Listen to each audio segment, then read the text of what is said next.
Hey, thanks for joining me. Hope you're doing well. The materialist, reductionist view of the world has dominated Western thinking and academia. Man has been reduced to the level of a machine whose existence is due to a mere fluke, the result of random cosmic circumstances like the Big Bang and evolution. This nihilism has tricked us into believing human existence is at best a random, meaningless miracle, hiding the truth that the world we see is a simulation determined by our own consciousness.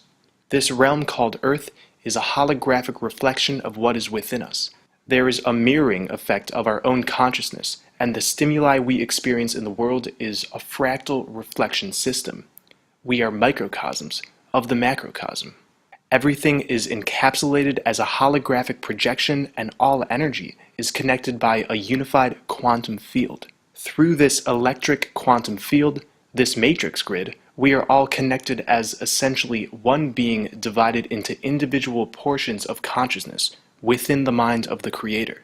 This Creator, what some call God, is not a force outside of us, but literally is the sum of our consciousness. When our spirits became flesh, we became the earthly fractal structure down here, which mirrors the divinity above. The Christian Lord's Prayer states, "Thy will be done on earth as it is in heaven." This has a deep meaning. It is not just a prayer for humans to perform. This reveals the profound revelation of the fractal divinity of Source to be manifested in full glory here on this earthly plane. This will is love. Unfortunately, a virus has infiltrated this simulation.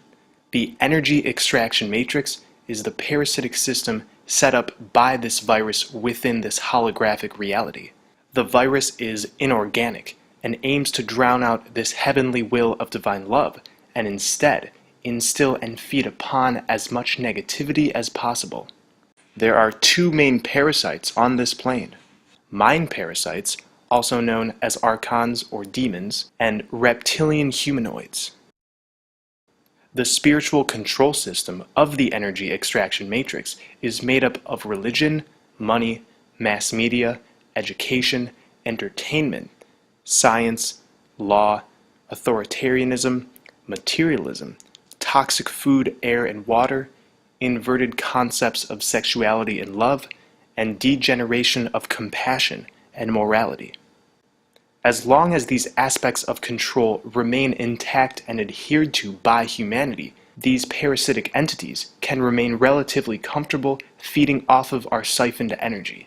These elements aim to use our power to create reality against us by having us buy into a fear-based paradigm. Mind parasites, or Archons, have chosen to experiment with the illusions of separation, darkness, isolation, enslavement, pain, torture, etc., to the strongest degree possible. In doing so, they have completely cut themselves off from the nourishing source light that supports benevolence in the multiverse, meaning they must energetically nourish themselves by feeding on low-frequency energies. But these Archons did not come from somewhere else, rather began as thought forms within our own consciousness. As strange as it may seem, the idea of an invader species and a mind virus are the same thing. This parasite is both external and internal. As a collective, we are creating it and feeding it. Let me explain. In the distant past, human beings were infinitely more impressive than we are today. We were fully telepathic, multidimensional beings, navigating multiple planes of existence at will. Think of the continent of Mu and the land of Lemuria. We built vast cities with technology that worked in harmony with Earth's energetic fields, and we were in full alignment with our divine nature. The mind virus had not sprung forth yet, but we started to break off from our divinity. Archons began as thought forms that were not based in love. Because of this, the thought forms cut off from source and became inorganic. Instead of containing the essence of true intelligence, like thought forms with divine essence, they became artificially intelligent, gaining an autonomous, robot-like consciousness themselves. This is revealed in the Pistis Sophia Unveiled. The Archons of the 12 eons, their lords and their authorities, their angels and their archangels are represented within ourselves by the distinct, autonomous, and self-conscious parts of our own being. The Oversoul is a divine spirit that encompasses all human souls. It's what the Gnostics called the monad. The Oversoul intelligence contains no ill will or selfish motives. When we experience compassion, love, empathy, a sense of healing, this is us feeling the essence of the Oversoul, the essence of God. In this context, the term Oversoul is the collective indivisible soul, of which all individual souls are included. However, upon breaking away from our sense of love and oneness, a secondary type of Oversoul was created, an artificial intelligence that is apart from the main Oversoul. So now we are in duality, able to access both the organic love-based Oversoul and the inorganic fear-based Oversoul. This is in part what the tree of good and evil in the Bible's text represents. We ate from the tree of knowledge of good and evil, meaning we broke apart from our divine nature, creating duality, this new Oversoul. Both Oversouls are conscious, but unlike the secondary Oversoul, the true Oversoul can never dissolve, because it's what we came from and what we channel our divinity from. This is why the mind virus known as the Archons is not permanent, and doomed to eventually disintegrate. Archons travel by means of electromagnetic waves through low vibratory consciousness. Lack of awareness is what they thrive off of and aim to perpetuate in our psyches. It's a loop. If they can create distress, they can preserve themselves. These parasitic beings can only respond and manipulate. They cannot actually create themselves. Our spirits intuitively know how to harmonize and vibrate high. These Archons intuitively know how to destroy and vibrate low.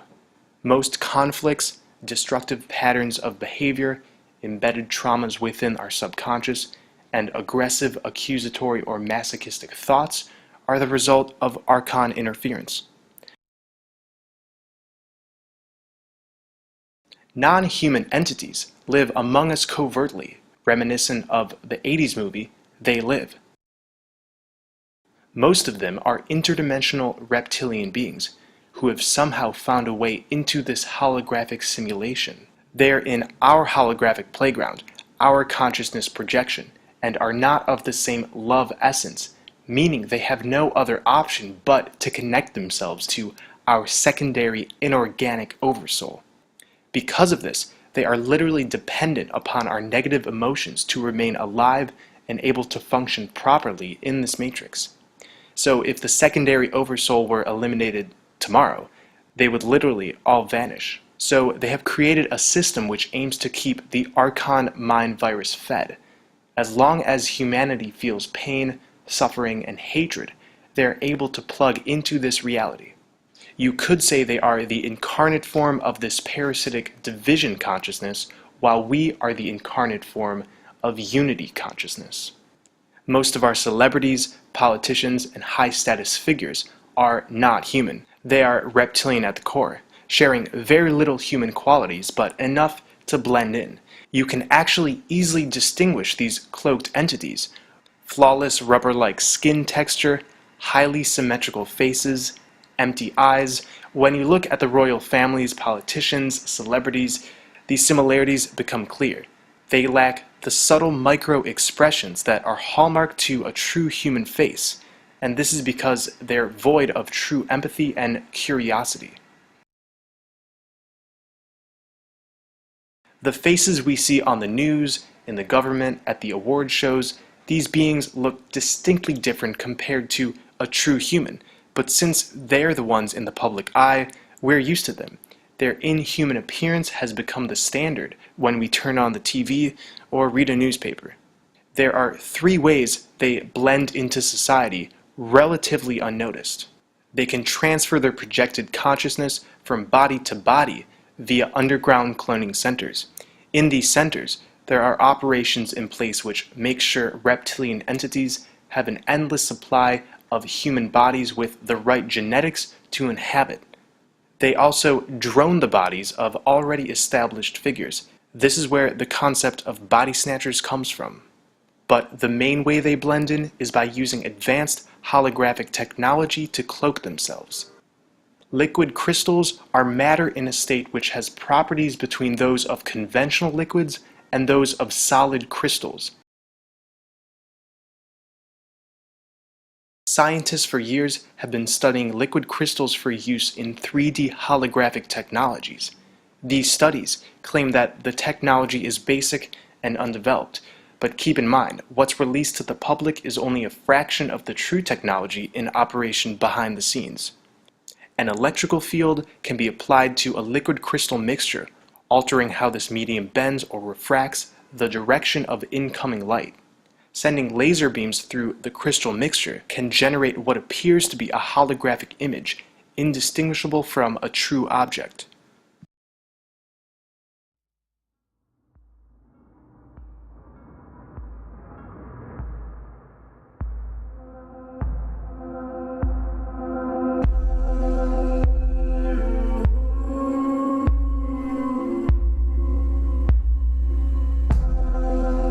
Sometimes there's a breakdown or glitch within this technology, causing the hologram to distort or malfunction.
So there is a combination of cloning and holographic technology being used, and while it may sound confusing, it's possible for these entities to move back and forth from cloned physical bodies to less dense four-dimensional bodies which require use of holographic technology.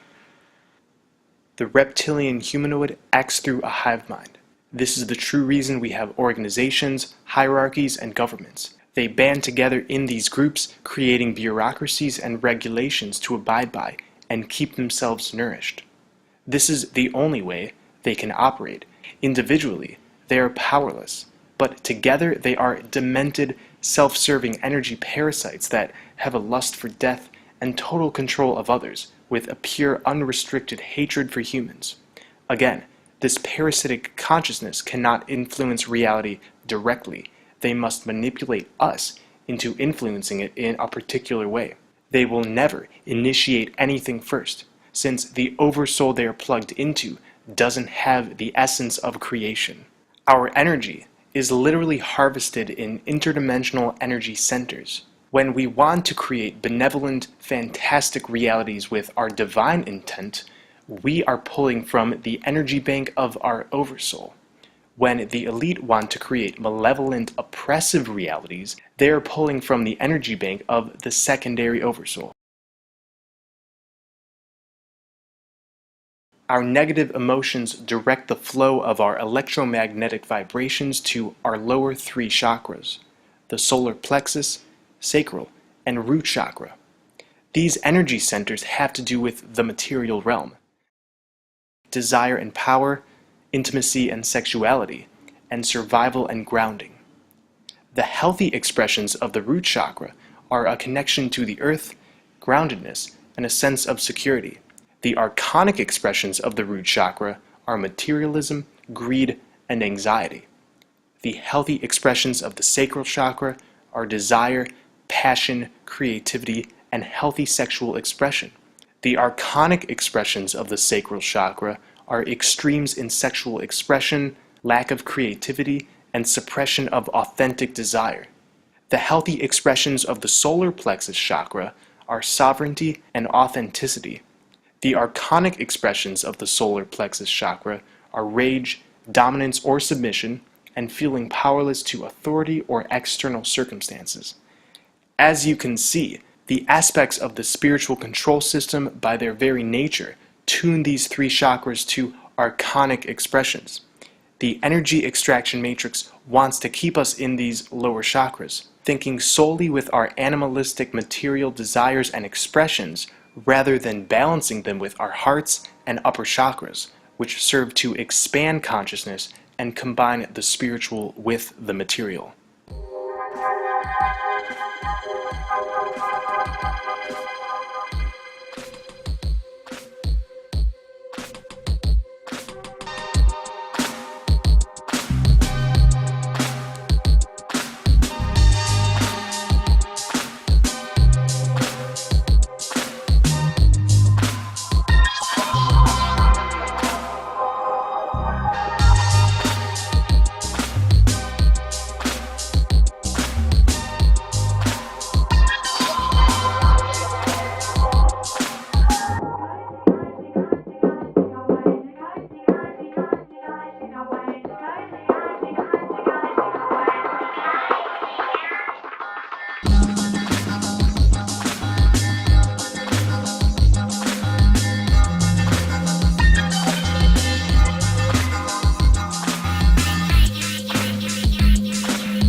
There's a cleansing process taking place. This is a time of transitions. We are being elevated in these experiences of breakdowns and breakthroughs at an accelerated pace. Basically, we are being pushed to awaken. This process is bringing up anything that is not the same frequency that our spirit is currently trying to download. We must transmute these energies. This disclosure is coming from our higher selves, coming up in the form of anger, depression, insecurity, and anxiety. As we shed our conditioning to make way for higher frequencies, there is a detox of the spirit, just like the uncomfortable reactions that take place when we detoxify our physical bodies. Society would have us believe this psychological distress is due to inherent flaws within our brains or genetics. Therapies such as prescription antidepressants are designed to put us back to sleep. The mind virus is here, so it does no good to ignore it. When we go through phases where we feel lost, we must not label these things as bad, like many New Age circles do. The answer is to dive deeper into ourselves and clear these negative emotions by experiencing them fully and therefore releasing them. This is not dwelling. It's a healthy reaction, showing your spiritual immune system is intact. The person who ignores too much of the hidden aspect of themselves becomes a slave to it. We must achieve balance between our conscious and unconscious mind. This is the correct way to starve the mind parasite. During this unveiling, each of us is being called to focus on rebalancing the masculine and feminine in ourselves. We do live in a patriarchy, but this patriarchy is not simply men oppressing women, but is the result of being stuck in the male aspect of consciousness. Symptoms of this include overemphasis on logic, lack of compassion, and not acknowledging the unity of everything. Through social engineering, the powers that be have externalized the masculine and feminine. The masculine is marketed as dominant, aggressive, unemotional, and sexually aggressive, and the feminine as submissive, jealous, over-emotional, and weak-minded. The masculine and feminine are aspects within ourselves, and when cultivated properly, show a union between our left and right brains. However, we must surrender to the suppressed divine feminine before incorporating the divine masculine. If the feminine is being, then the masculine is doing. From being, the healthy masculine aspect can respond with doing, and not the other way around. Right now, we see the opposite, lots of doing, and this can never give way to being, since being requires stillness of the mind, heart, overall surrender to our inner guidance. As a society, we are now very good at being able to separate things into their component parts, but without the feminine aspect of seeing the relatedness between the parts and the wholeness of the system. Authoritarianism is not simply the doing of parasitic forces, it's a manifestation and reflection of being stuck in the male aspect of consciousness, having lost our inner guidance. The more we find our own inner guidance, the less we feel a need for outer guidance. This system routinely scares us into believing we're on the brink of world war, health crisis, economic collapse, and zombie apocalypse. This is a direct response to the blossoming feminine consciousness in this age of Aquarius. When we're in reaction, we are in the male aspect. This is why no matter what happens, we must process everything first through incorporation of the divine feminine. It's important not to cultivate a victim-based mindset when attempting to understand the topics of this system. This energy extraction matrix is a mind game. That's all it is. Nobody is strapping you to this game. You can get up and walk away whenever you want. The parasites of this matrix know that their time is almost up, and they are desperately doing everything that they can to keep human consciousness in a low-frequency state. The apocalypse is now, but we've been taught to fear it. Apocalypse simply means an uncovering in ancient Greek, a disclosure of knowledge or revelation. The energy extraction matrix will implode on itself when enough of us recognize our sovereign abilities as divine creators. Thank you for watching, and please take care of yourselves. I love you all.